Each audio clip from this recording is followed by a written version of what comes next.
Located in the southwestern peninsula of England, Cornwall has the longest stretch of continuous coastline in Britain, and it's one of the sunniest areas in the country, that it's often referred to as the summer capital of England. It has its own language called Cornish, a Celtic language, and it even has its own flag. Cornwall is also not just a birthplace of Cornish pasty, but most importantly, the birthplace of the legendary King Arthur.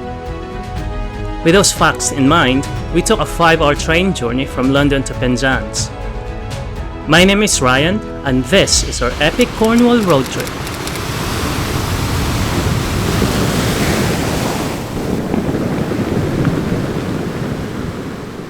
So the plan is to drive anti-clockwise, starting from Penzance, then on to Lizard, then to Falmouth, then Loo, then to Dartmoor National Park, then drive to the west towards Tintagel, and head south from there, hitting Newquay, St Ives and Land's End, before heading back to Penzance for our train back to London.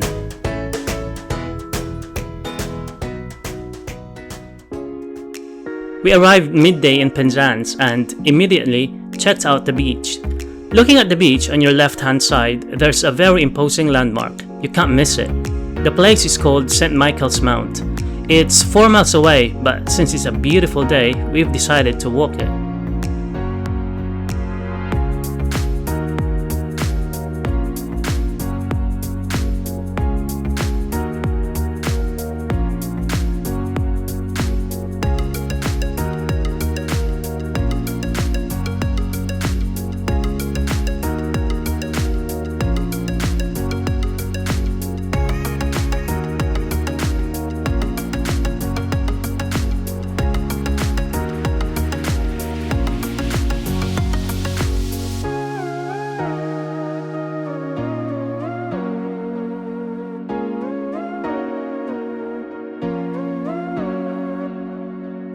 St. Michael's Mount is a tidal island in Mounts Bay.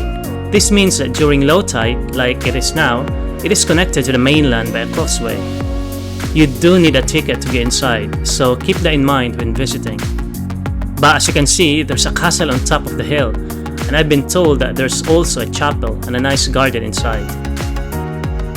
We decided not to go in as we're quite happy admiring it from afar.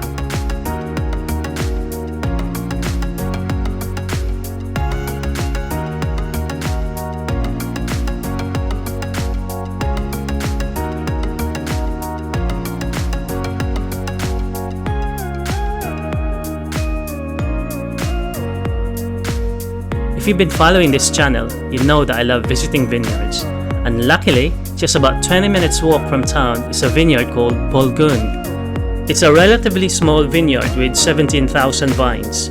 Everything they produce is pressed, fermented, and bottled on site. But because they don't produce enough, they can only supply local restaurants and delis. You won't see their wine in bigger shops and supermarkets. This is as local as it gets.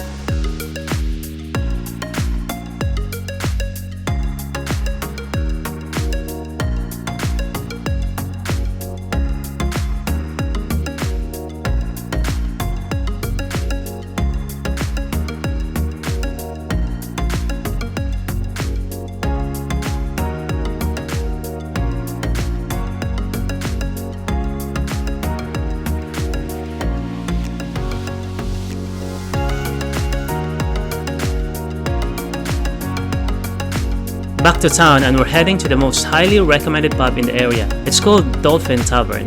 We've actually stayed here for the night. There's also a gold post box just outside the pub, which means that there's an Olympian that's from here.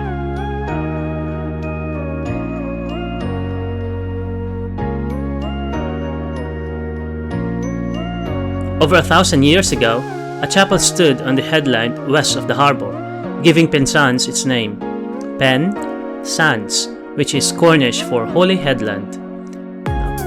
It's a small town with a population of 21,000. Most of the shops and restaurants are in or around Market Chew Street. Right on the seafront, you'll see the Jubilee pool. It's an Art Deco Lido, which is the largest of its kind in Britain. Sadly, it's shut today.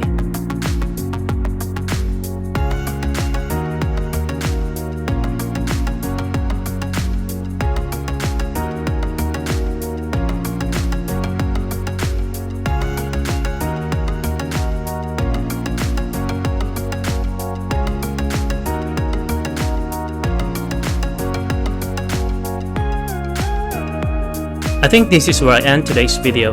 There are loads more Cornish adventure coming your way, so subscribe if you haven't already, and click that notification bell so you won't miss a single thing. Kita kits! We've been down so many roads and we played so many shows. One thing we learned, the music sets us free. 'Cause we've been down so many roads and we played so many shows. But the parking is where we really wanna be.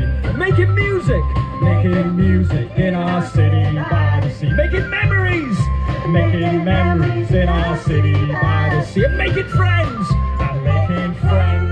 in our ugly, lovely, pretty city.